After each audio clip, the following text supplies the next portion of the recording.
90-Day Fiancé Happily Ever After Recap, The Couples Tell All, Part 2.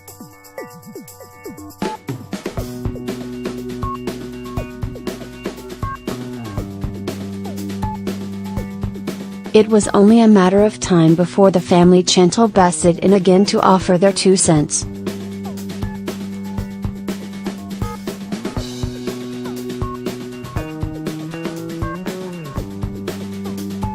And last night they did just that last night on the 90-Day Fiancé Happily Ever After Tell All, which caused Pedro to walk off stage, leaving Chantal to debate the challenges of marriage with the 2 people who continuously butt their noses into hers. Jorge and Anfisa faced off with Paola and Russ, of the matching bedazzled shoes.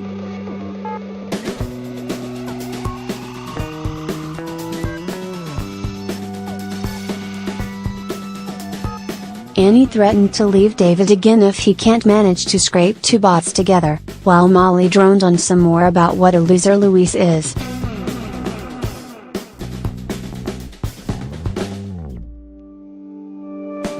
In the end, she's kind of the only winner here because she dumped her extra baggage.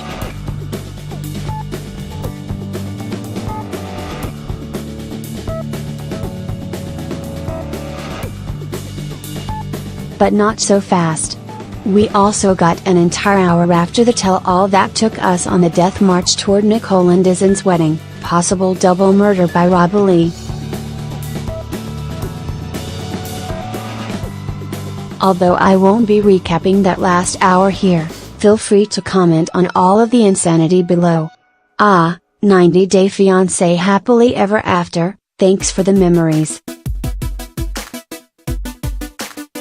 We laughed, we cried, we cringed so hard our couches almost swallowed us up.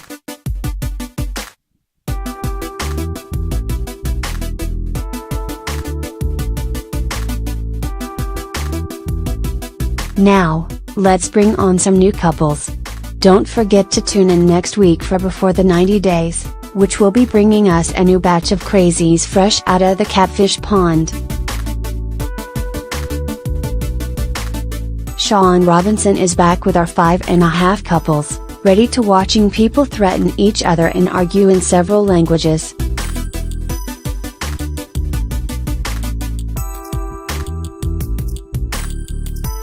After they blew up at each other last week, we pick up with Paola and Anfisa screaming at each other, followed by Jorge attempting to step to Russ.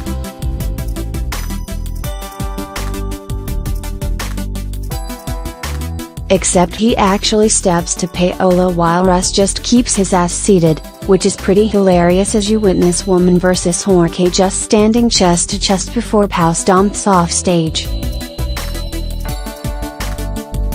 I want to punch that BTCH in the face, threatens Paola as she marches to a room somewhere to whine.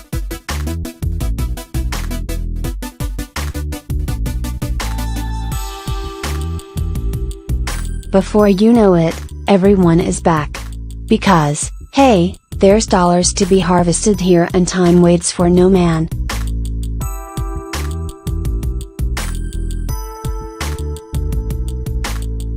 Moving on. It's time to talk about Anfisa as a webcam girl.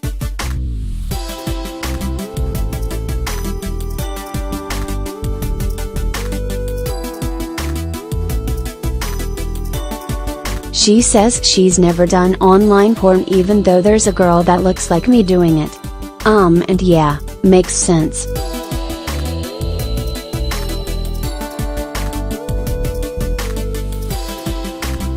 Even Ramon attested to the prostitutorial work Jorge's girl was involved in.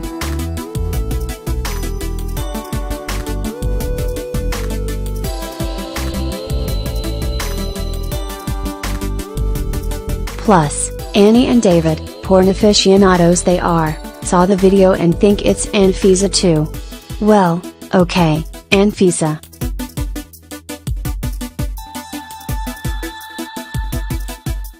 Then let's talk about Jorge and the 12 years of prison he might be facing. But wait, he won't talk about that either.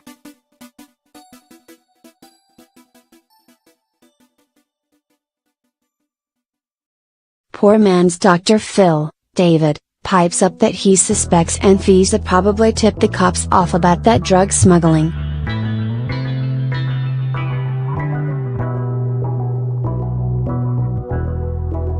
Because that chick is skilled in the art of ruining Jorge's life one cracked iPhone at a time.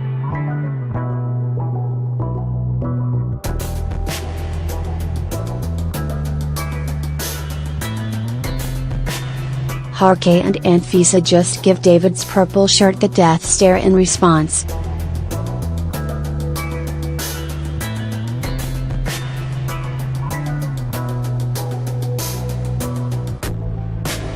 Rosalie joins the group on stage to talk about the likelihood that her daughter will actually learn to function on an adolescent level soon. Mary is in.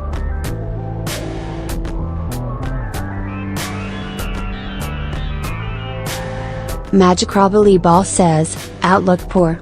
She's still obviously disgusted by Azin, but claims that she supports Nicole in all of her hideous decisions.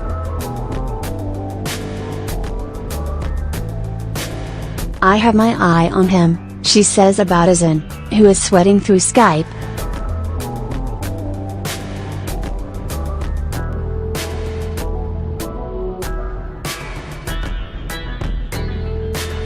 "Oh, he's a player," chirps David, who is thrilled to have all of these dysfunctional people surrounding him, thereby sucking up some of the looseriness that usually just wafts off of him.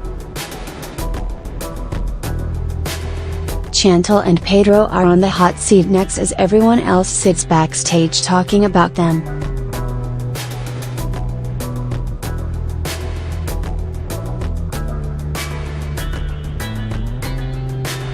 Sean wants to know the state of Pedro versus the family Chantal. It's a non-relationship, and Pedro would like to keep it that way.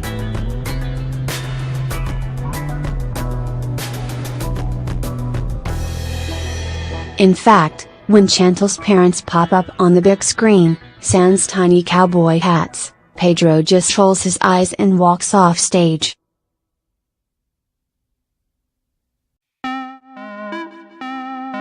He no want to see that family in life or on spooky screens.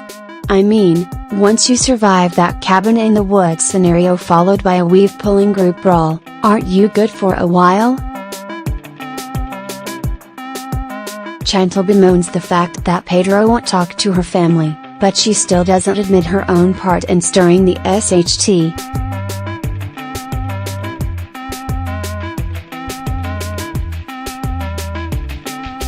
She does successfully coax Pedro to rejoin her on the couch, where they relive the family. Chantal's suspicions of his intentions.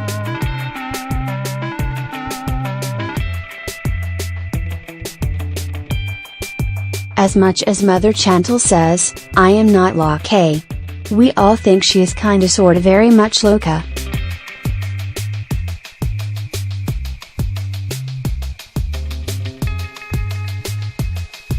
Chantal even concedes that Pedro's family didn't set her up in some marriage ring situation, despite their obnoxious and greedy ways.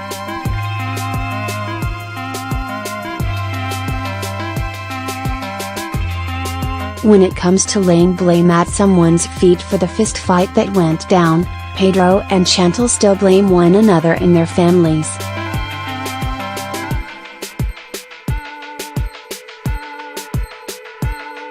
Again, no one brings up the fact that River used the N-word, nor does the video playback clear anything up for either side.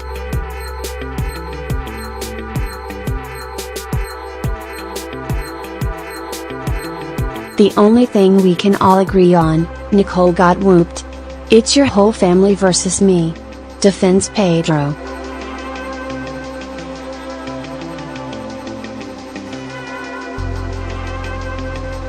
Mother Chantal decides to very slowly quote Sir Isaac Newton, reminding Pedro that actions have reactions.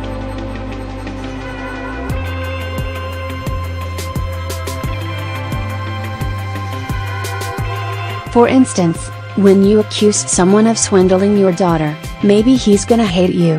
At least Mother Chantal apologizes for pulling Nicole's weave out.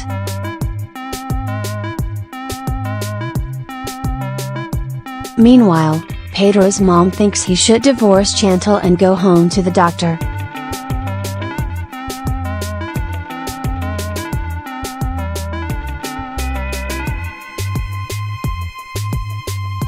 In the end, this marriage is between Chantal and Pedro though, and they still love each other.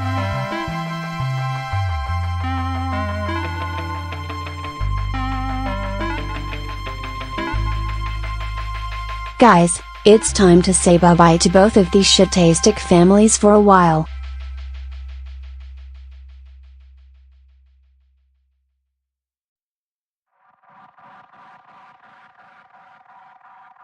Change your address, buy some chicken feet. Prepare to hunker down.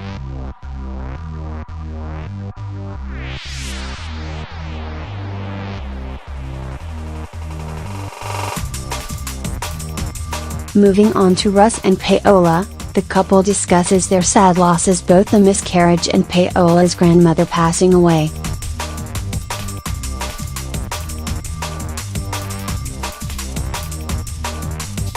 As we know now, they're expecting their first child, so yay.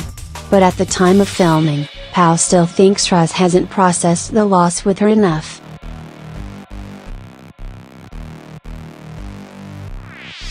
I was wrong, says Russ, who just wants peace, but thinks the universe has a bigger plan.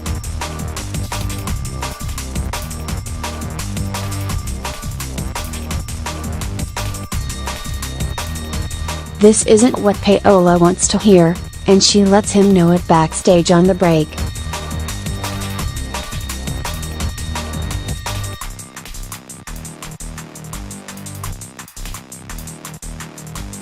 Sigh. At least they're in a better place now. And have hopefully improved their acting skills.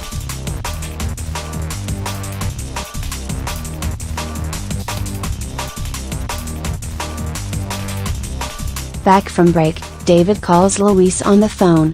But before we can hear "Oh baby" come out of his mouth, the line is cut.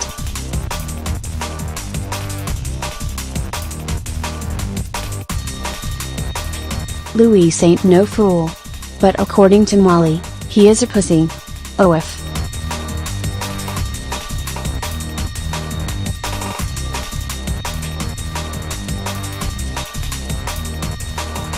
We end with David and Danny revisiting their depressing nightmare of a life.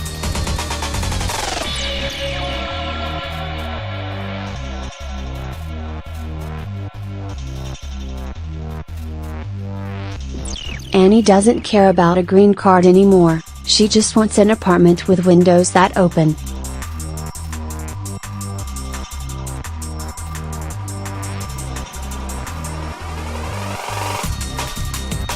Since David can't provide himself with trousers that fit, let alone a roof over their heads, he knows he's in trouble.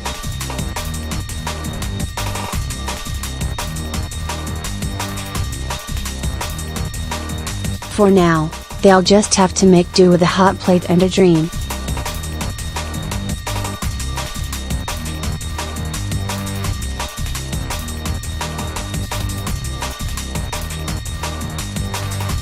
Post-reunion, we see Paola and Russ pile into their car, still arguing the entire way.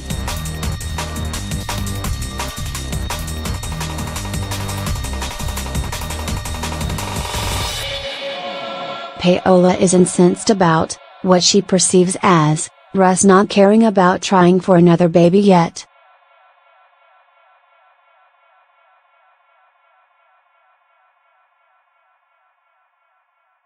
"Stop with the fucking smile on your face!" screams Paola, who threatens to leave Russ if he can't bend to her will. Sure, January, sure.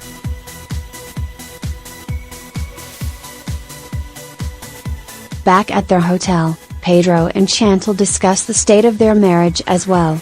And guys, it's no bueno.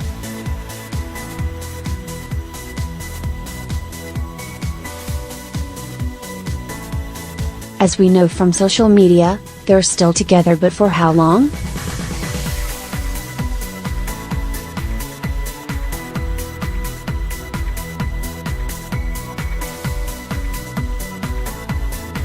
Alright, time to sit back and relax as Nicole and Izan pretend to plan their Moroccan wedding, then take us on an Inception level journey into a scam within a scam within a scam. Don't forget to meet back here next week to harvest the rest of your brain cells because it's time for the epic season 2 of Before the 90 Days, featuring Paul, Darcy, and 4 brand new couples. As for Happily Ever After, it's the end of the world as we know it. And I feel fine.